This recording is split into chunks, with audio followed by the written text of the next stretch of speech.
전 세계에 수많은 대학들이 있는데 그 대학들 가운데서 가장 큰 영향력을 끼치고 있는 대학 하나를 들라고 한다면 미국의 하버드 대학을 들 수 있을 것입니다.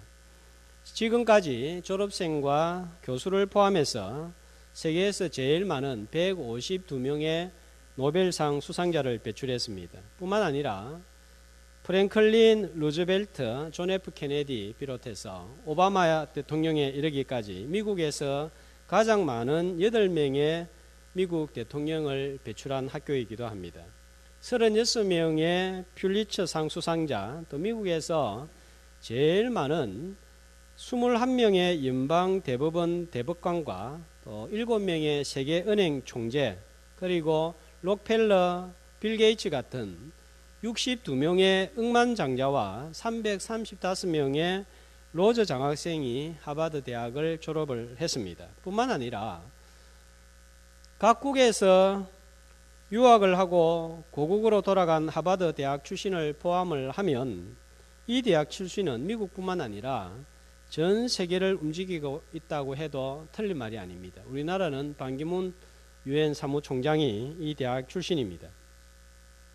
하버드 대학의 자산이 300억 달러가 넘는다고 하는데 우리나라 돈으로 환산하면 33조가 넘는 엄청난 자산이 있습니다.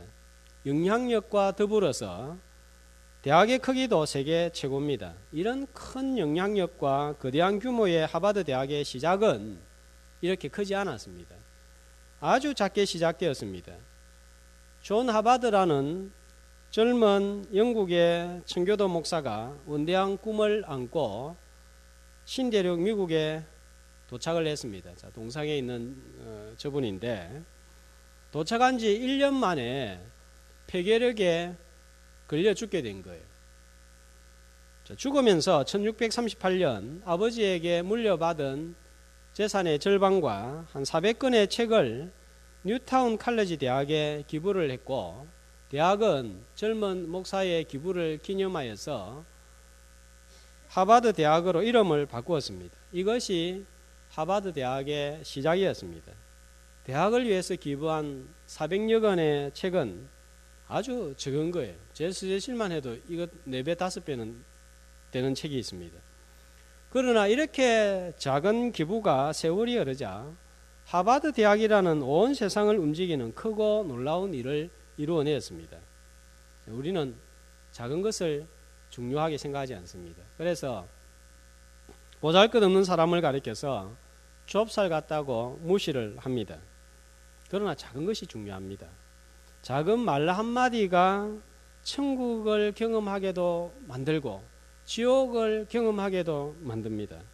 가족이 서로에게 내뱉은 작은 말 한마디가 천국을 가정으로 만들기도 하지만 가정을 지옥으로 만들기도 합니다.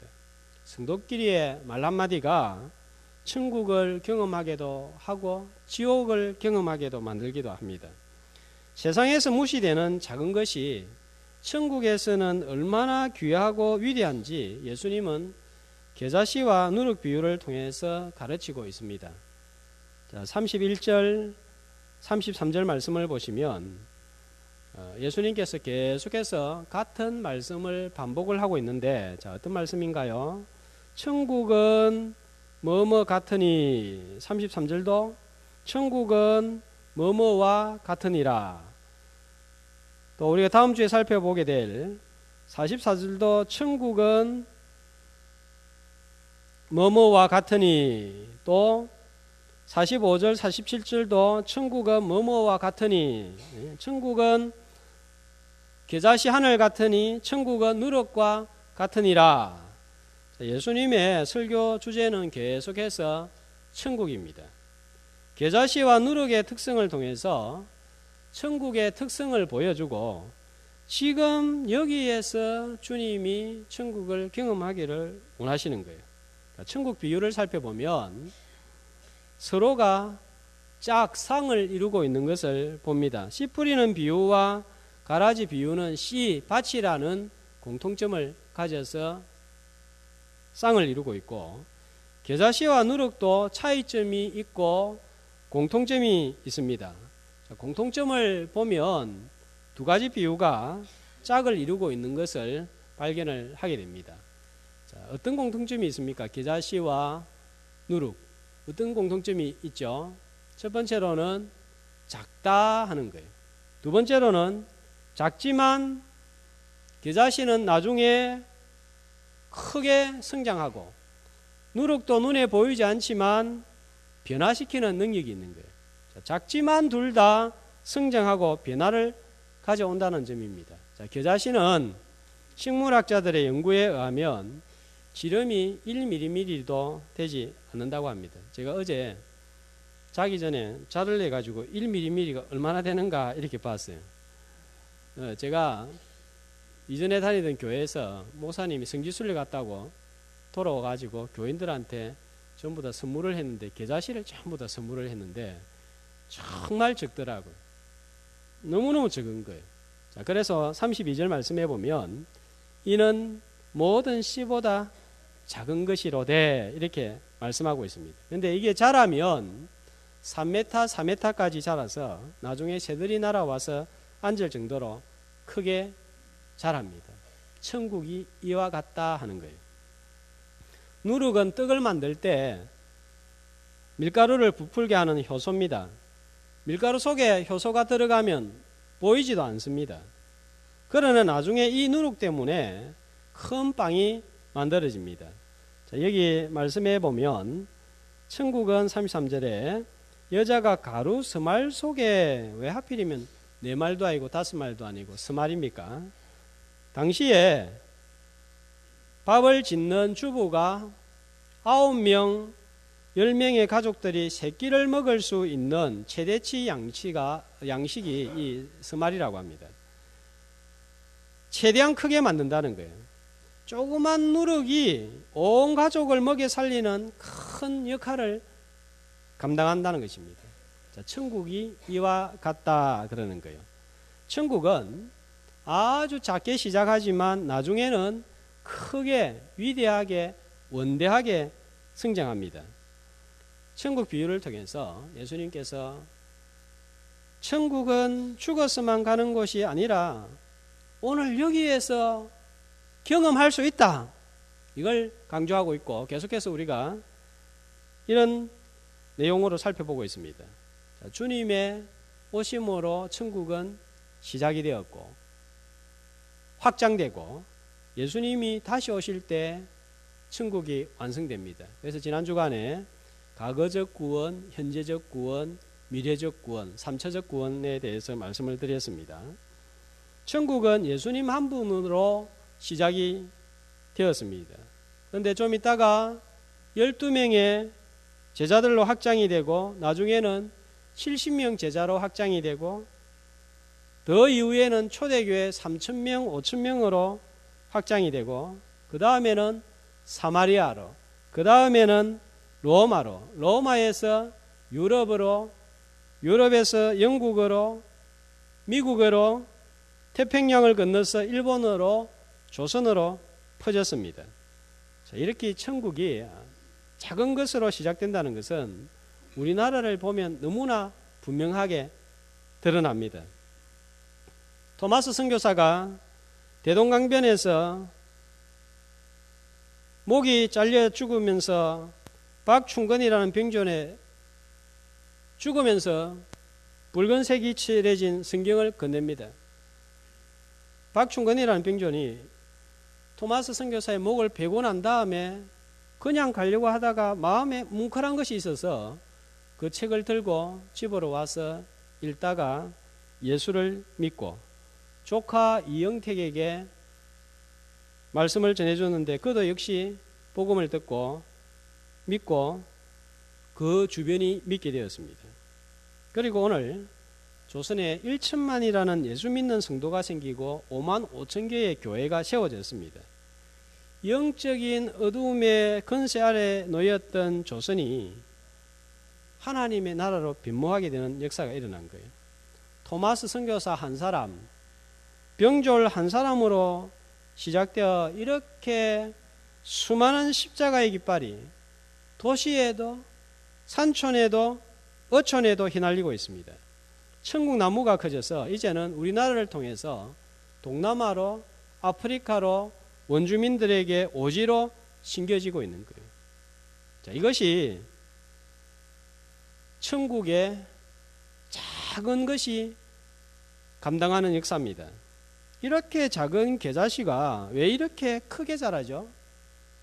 무조건 작기 때문에 중요한 건 아니에요. 작기 때문에 이런 역사가 반드시 일어나는 것도 아닙니다. 먼지도 작고 모래알도 작습니다. 겨자씨보다 더 작은 것은 많습니다. 모래가 겨자씨보다 더 작습니다. 그런데 예수님은 왜 모래를 천국 비유로 들지 않고 겨자씨를 천국 비유로 들어서 설명을 하고 있습니까? 겨자씨와 모래가 어떤 차이가 있습니까? 무슨 차이가 있습니까? 모래는 생명이 없습니다. 겨자씨는 생명이 있는 거예요. 생명이 있기 때문에 성장하고 변합니다. 말씀은 천국을 경험하는 시작이 된다는 점에서 천국의 씨라고 말씀을 드렸습니다.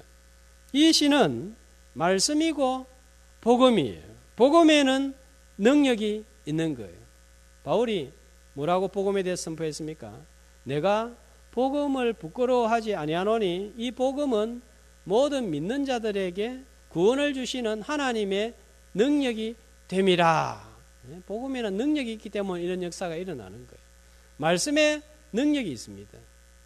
하나님의 말씀은 살았고 운동력이 있어 좌우의 날선 어떤 것보다 예리하여 혼과 영과 관절과 골수를 찔러 쪼개기까지 한다 했습니다. 히브리 4장 12절의 말씀입니다. 말씀이 살아있기 때문에 이 말씀이 심령에 들어가면 변화를 일으키고 역사가 일어나는 거예요.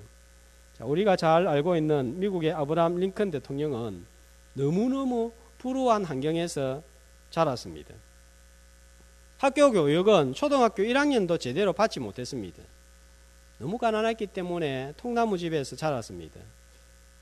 여기에다가 어머니가 8세 되던 해에 상한 우유를 마시고 일찍 돌아가셨습니다.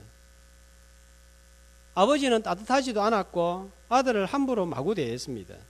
그런데 참 감사하게도 새어머니가 들어오셨는데 너무 좋은 새어머니를 만났습니다. 새어머니가 링컨에게 선물을 하나 했는데 성경을 선물로 주었습니다.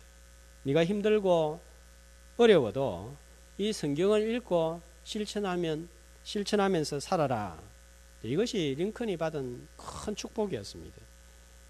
그런데 이렇게 좋은 새어머니도 링컨이 14살이 되던 해에 세상을 떠났습니다. 또다시 고생길에 들어섰습니다. 가는 곳마다 비난을 받았고 선거 때마다 떨어졌습니다. 키가 크고 털이 많다는 이유 때문에 사람들이 링컨을 가리켜서 원숭이 같다 그러고 아직 진화가 안 된 인간이라고 비웃고 조롱을 했습니다. 사람이 겪을 수 있는 모든 고난을 아픔을 다 겪었던 사람이 아브라함 링컨이었습니다. 그렇지만 놀랍게도 미국의 대통령이 되었고 미국의 가장 부끄러운 노예 제도를 폐지하고 미국이 남북 전쟁으로 쪼개어지려고 할 때 리더십을 발휘하여서 미국을 하나로 만들고 오늘의 미국의 기초를 닦았습니다. 그래서 미국에서 제일 존경받는 위대한 대통령이 되었습니다. 침식에서 아브라함 링컨은 조그만 포켓 성경을 꺼내들면서 오늘 내가 대통령이 될 수 있었던 것은 어머니가 나에게 전해준 바로 이 성경 때문이었습니다. 어머니가 물려준 이 조그만 성경이 나를 오늘 대통령이 되게 했습니다. 그렇게 연설을 했습니다. 말씀은 생명력이 있기 때문에 링컨을 변화시키고 미국을 변화시킵니다.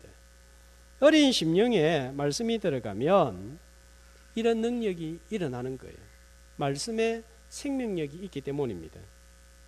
우리가 교회에서 소중히 여겨야 할 존재들이 있습니다. 누굴까요? 작은 아이 한 명입니다. 작은 아이 한 명을 볼 줄 아는 눈이 있어야 됩니다.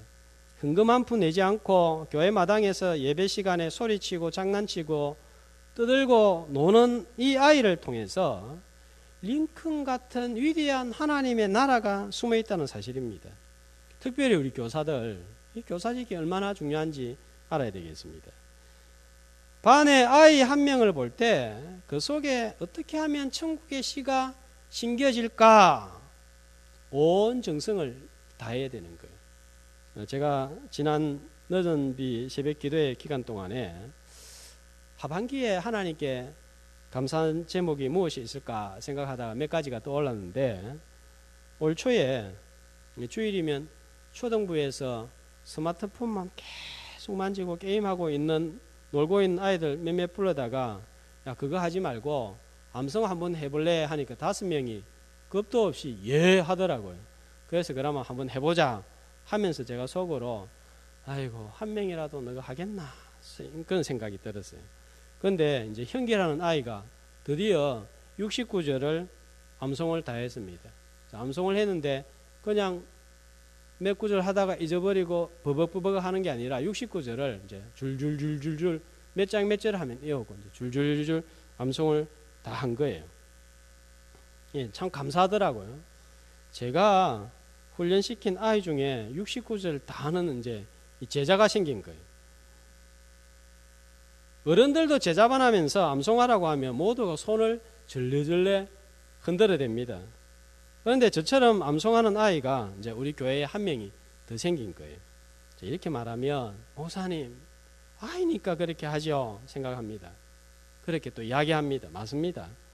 작은 아이이기 때문에 이렇게 할 수 있는 거예요. 어른들 교육시키려고 하면 정말 힘듭니다. 제가 제자반, 성장반 훈련시키면 다 그럽니다. 목사님 내 나이 한번 떼보세요. 목사님도 조금 있어 보세요. 다 우리 이해할 겁니다. 그러면서 이 핑계대고 저 핑계대고 안 하려고 그러고 소풍 언제 갑니까? 제일 먼저 나오고 언제 마칩니까? 시작 안 했는데 한 주 했는데 목사님 언제 마칩니까? 이렇게 나오는 거예요. 참 어렵습니다. 그러나 어렸을 때 작은 아이일 때 하나님의 역사가 크게 일어나는 거예요. 이런 아이들을 특별히 우리 교사들에게 맡겨주었다는 사실입니다. 얼마나 소중한 직분입니까? 앞으로 내 반의 아이가 어떤 인물이 될지는 아무도 모릅니다. 그래서 교사들은 씨앗을 손에 들고 새소리를 들을 줄 알아야 되는 거예요. 어린아이라는 씨앗을 손에 들고 공중에 새들이 날아오는 비전을 가지고 있어야 됩니다. 나는 한 명의 아이를 가르치고 수고하지만 앞으로 이 아이가 3,000명, 5,000명을 움직이는 베드로인 줄 누가 알겠습니까? 하나님의 나라는 아주 작은 것으로 시작합니다. 그러나 나중에 크게 되는 거예요. 이 아이 한 명한테 나중에 3,000명, 5,000명이 날아와서 붙는다는 거예요. 11월, 12월은 한국의 모든 교회가 정책당에 공동의회를 열고 교사, 찬양대원, 구역장, 인부장, 모든 봉사자들을 임명합니다. 임명하는데 마음 가운데 이런 마음이 들 때가 있습니다. 내가 이거 해가 뭐 하겠노? 어떤 사람은 내가 이거 해가지고 뭐 소 잡아먹지 하는 사람도 있고 내가 이거 해가지고 뭐 도대체 내가 하는 이 일이 무슨 의미가 있고 가치가 있겠나? 작아 보이고 하찮아 보입니다. 그런데 주님은 우리에게 누가복음 16장 10절에서 어떻게 말씀하십니까? 한 목소리로 지극히 작은 것에 충성된 자는 큰 것에도 충성되고 지극히 작은 것에 불의한 자는 큰 것에도 불의하니라. 내가 어떤 때에 하찮다고 생각하는 교사의 직분, 찬양대원의 직분, 주차하는 봉사의 직분, 방송설의 직분, 이걸 주님은 귀하게 여기신다는 거예요. 그걸 신실하게 잘 감당하는 자를 귀히 보신다는 것입니다. 작아 보이는 그 일을 통해서 천국은 이루어지고 있고 확장되어 가고 있고 완성되어져 간다는 것입니다. 매일 성경 한 장을 읽고 10분 기도를 하는 거, 이거를 신실하게 꾸준하게 감당할 때에 내가 이 땅에 살지만 천국을 경험할 수 있다. 이게 쌓여서 날이 되고 달이 되고 해가 되고 평생이 되는 거예요. 나의 자금이 그분의 크심을 드러낸다는 사실을 기억하고 연말 그리고 새해를 앞두고 내가 어떤 일을 맡든지 작은 일에 충성함으로 하나님의 나라를 확장시키는 일에 동참하는 천국 시민들 다 되시기를 주의 이름으로 축복합니다. 자, 계자씨의 또 누룩의 공통점은 작은 것이 자라서 크게 원대하게 위대하게 된다는 것이었습니다. 또 공통점이 있습니다. 자, 자랍니다. 어떻게 자라죠? 마가복음 4장 26절에서 28절은 어떻게 자라는지 이렇게 말씀합니다. 한 목소리로 하나님의 나라는 사람이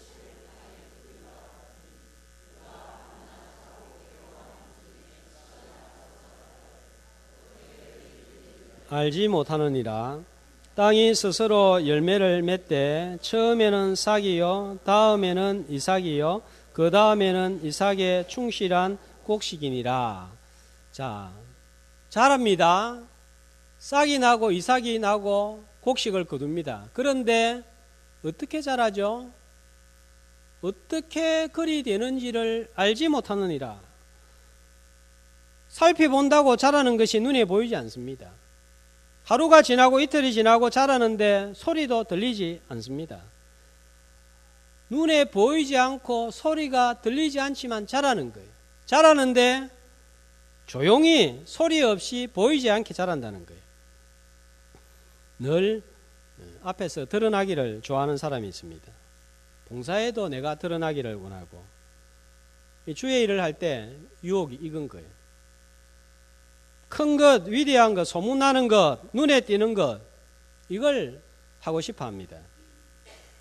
내가 밥을 사면 사람들이 밥 산 것을 알아주기를 원합니다.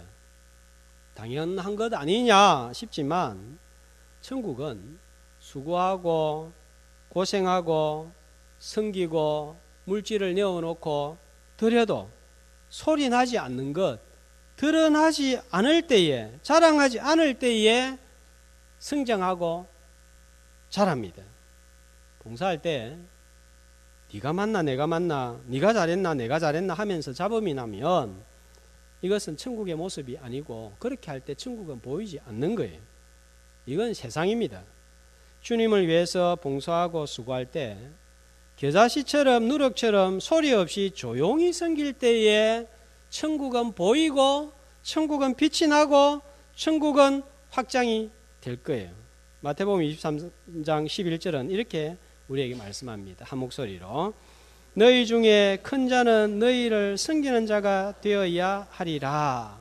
소리 없이 조용하게 섬김으로 천국이 확장되는 역사를 경험하는 주의 백성들 되기를 축복합니다. 자, 공통점이지만 차이점도 있습니다. 어떤 점이 차이점이죠? 겨자씨는 자라고 변하는 것이 한 시간 하루에는 보이지 않지만 자라고 나면 보입니까 안 보입니까? 보이잖아요. 새들이 날아올 정도로 크게 자라는 것이 보입니다. 외적인 성장이 보입니다. 외적인 요소예요. 그러나 누룩은 밀가루 속에 들어가면 숨어서 보이지 않습니다. 그러나 변화시키는 능력이 있습니다.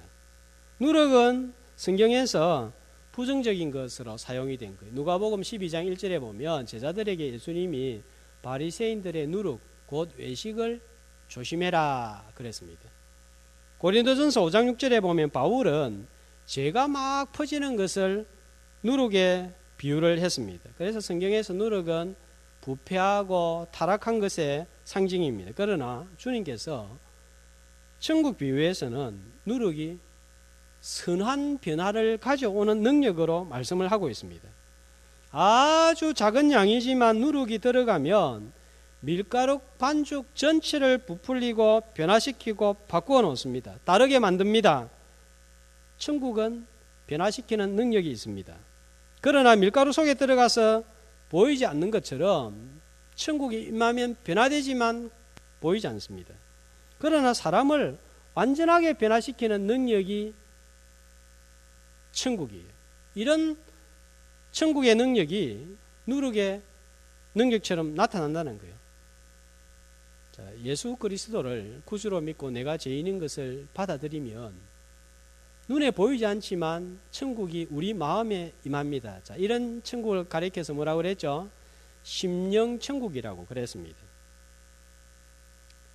심령천국으로 우리의 심령이 변화되면 천국은 누룩처럼 우리를 완전히 다른 사람으로 새롭게 변화시킵니다.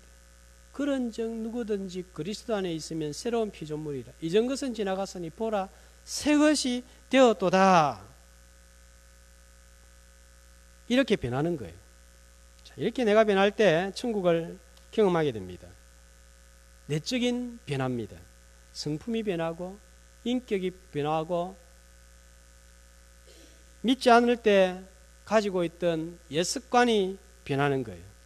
천국이 내게 임할 때 천국 시민의 가장 큰 표지가 무엇인 줄 아십니까? 우리가 이 땅에서 천국을 경험하는 제일 빠른 지름길이 있다면 그것은 바로 감사예요. 천국 시민은 감사하는 사람입니다.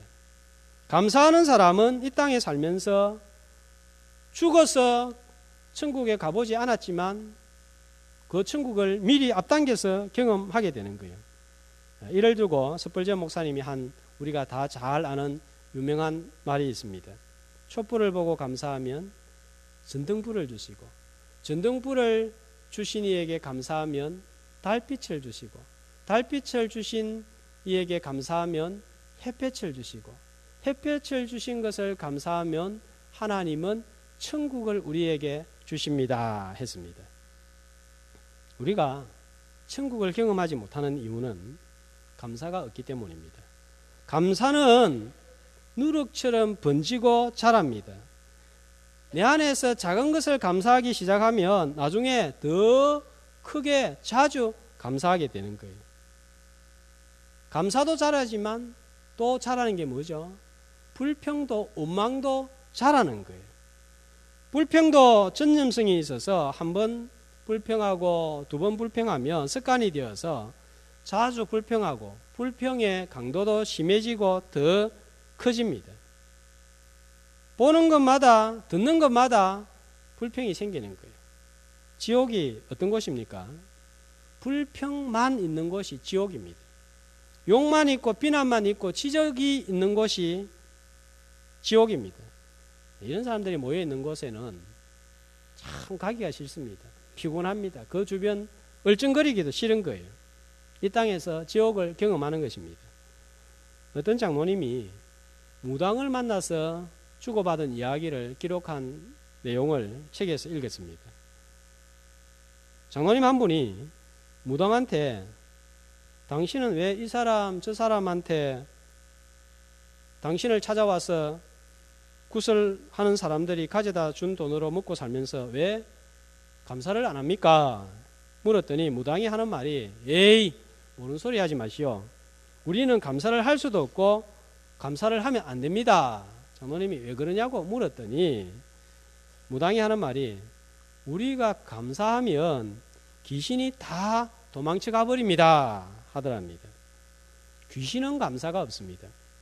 감사를 못하게 합니다. 마귀가 다스리는 세계는 감사가 없습니다. 내가 불평하면 불평하는 사람들이 주변에 모입니다. 불평이 누룩처럼 번지면 지옥이 됩니다. 그러나 내가 감사하면 내 주변에 감사하는 사람들이 모입니다. 한번 잘 살펴보세요. 왜 내 주변에 불평하고 원망하는 사람이 이렇게 많은가? 먼저 뇌를 한번 들여다보세요. 왜 이렇게 내 주변에는 감사하고 축복하고 축하하고 격려하고 칭찬하는 사람이 많지? 한번 생각해 보세요. 불평이 누룩처럼 번지면 주님은 어디에도 계시지 않습니다. 그러나 감사가 누룩처럼 번지면 주님은 어디에나 계십니다. 자, 오늘 추수감사주일입니다. 천국은 감사왕국입니다. 지옥은 불평왕국입니다. 나는 어느 왕국의 시민입니까? 다니엘 6장 10절 말씀을 보면 다니엘이 위기를 맞아서 사자굴에 던져질 상황에 처했습니다. 자, 그런데 다니엘은 하루에 3번씩 무릎을 꿇고 기도하며 그 하나님께 감사하면서 나아갔습니다. 자, 그랬더니 다니엘 6장 22절에 보면 이런 역사가 일어났습니다. 자, 다니엘 6장 22절 한 목소리로 나의 하나님이 이미 그의 천사를 보내어 사자들의 입을 봉하셨으므로 사자들이 나를 상해하지 못하였사오니 사자굴 밖에 있을 때 만나지 못했던 천사를 사자굴 안에서 만난 거예요. 천사가 있는 곳이 천국이 되는 거예요. 어떻게 하다가 사자굴 밖에서 만나지 못했던 천사를 사자굴 안에서 만남으로 천국을 다니엘이 경험하게 되었습니까? 감사함으로 나아갔을 때입니다. 감사로 나아갈 때 사자굴도 천사가 역사하는 천국으로 변한다는 사실입니다. 사막이나 궁궐이나 내 주 예수 모신 곳이 그 어디나 하늘나라 했습니다. 추수감사주일 맞이해서 우리가 감사를 회복함으로 이 땅에 살면서 천국을 경험하는 천국 왕국의 시민들이 다 되시기를 주의 이름으로 소망합니다. 자, 오늘 감사주일 어떤 감사의 제목을 가지고 나와왔습니까? 자, 늦은 비 새벽 기도의 기간 동안에 한 주간 동안 한 해를 돌아보면서 하나님께서 내한테 베푸신 은혜, 복, 정말 감사해야 될 내용들이 무엇이 있는가, 그것을 먼저 늦은 비 새벽 기도회를 통해서 살펴보고, 아, 정말 감사하다. 하나님이 이렇게 올 한 해도 인도해 주셨구나. 이런 어려움, 저런 어려움, 이런 위기, 저런 위기가 많이 있었음에도 불구하고 가만 생각해 보니까 이런 은혜도 주시고 나를 보호하셔서 오늘 내가 여기 있구나.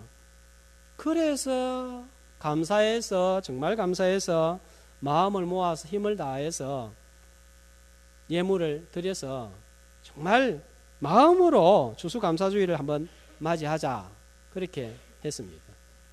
혹시 잊어버리고 이런 시간을 가져보지 못했던 분들이라면 오늘 집에 들어가서 가만히 혼자서 올 한 해를 돌아보면서 하나님이 내한테 주신 은혜가 무엇이 있는가, 하나님께서 나한테 어떤 감사의 제목을 주셨지 생각해보고 깨끗한 종이에 1, 2, 3 이렇게 한번 적어보는 시간이 되면 좋겠어요. 눈을 감고 하나님 고맙습니다, 이런 감사가 있었는데 그냥 지나쳐 버렸습니다. 하나님 다음 주라도 감사한 마음으로 하나님께 예물을 드리겠습니다, 그렇게 해도 될 것 같습니다. 그런데 아무리 생각해봐도 감사할 제목이 떠오르지 않는 분들도 있을 것 같아요. 떠오르지 않습니까? 내가 원하는 것을 얻지 못했다고 불평하지 말고, 내가 마땅히 벌을 받아야 할 죄인인데 영원한 행벌을, 저주의 행벌을 받지 않은 것에 대해서 감사할 줄 알아야 됩니다. 우리는 다 깨져버린 쓸모없는 그릇이었습니다. 그런데 예수님의 보혈로 새 사람이 되었고 새 그릇이 되었습니다. 게다가 많은 사람들 중에서 특별한 혜택을 받아 누리는 은혜를 얻은 거예요. 자, 지구에 지금 70억 명이 넘는 인구가 살고 있습니다. 70억 명이 넘게 살고 있는 이 지구 위에 내가 받은 혜택, 은혜는 어떤 것들이 있을까요? 자, 70억 세계 인구를 100명이다 이렇게 간주하고 낸 통계입니다. 기독교인은 7명, 글을 읽고 쓸 줄 아는 사람은 30명에 불과하고, 대학에 들어가는 숫자는 1명이고, 컴퓨터를 사용할 수 있는 사람도 1명이라고 합니다. 체포나 고문 또는 죽음의 공포를 느끼지 않고 예배에 참석할 수 있다면 30억 명 가운데 들어와 있는 거예요. 여기에 냉장고에 먹을 것이 있고 입을 옷이 있고 머리 위에 지붕이 있고 잘 장소가 있다면 25%의 부유한 사람에게 속한다고 합니다. 은행에 저금한 돈이 있고 지갑에 돈이 있고 집에 어딘가에 잔돈이 들어있는 동전 지갑이 있다면 제일 부유한 상위 8% 중에 한 사람입니다. 이런 혜택을 우리가 누리고 있는 거예요. 오늘 우리 교회에 참석하신 분들은 거의 대부분이 상위 8% 안에 들어가 있는 사람들입니다. 그리고 제가 이렇게 생각할 때, 가끔씩 생각할 때 늘 감사한 것이 있는데, 대한민국에서 살고 있는데 지금 이 시기, 이 시대, 2000년대라는 이 시대에 살고 있는 것이 알고 보면 얼마나 감사한 일인지 모릅니다. 우리나라가 지금만큼 안정을 가지고 평화로운 때는 역사 속에서 거의 없었습니다. 65년 전에는 6.25 전쟁이 일어나서 온 나라가 쑥대밭이 되었고 그 상처가 아직도 이산가족 산몽이라는 아픔으로 남아 있습니다.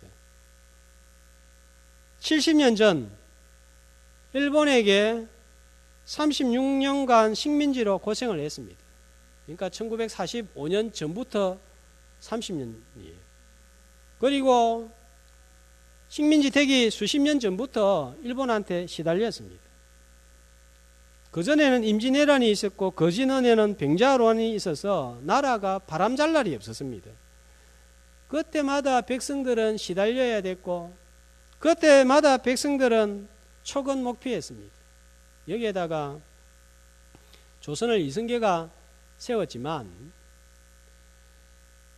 고려 말기에는 정부와 관료들이 다 부패해서 도무지 이 나라 가지고는 안 되겠다 해가지고 반란을 일으켜서 세운 나라가 조선입니다.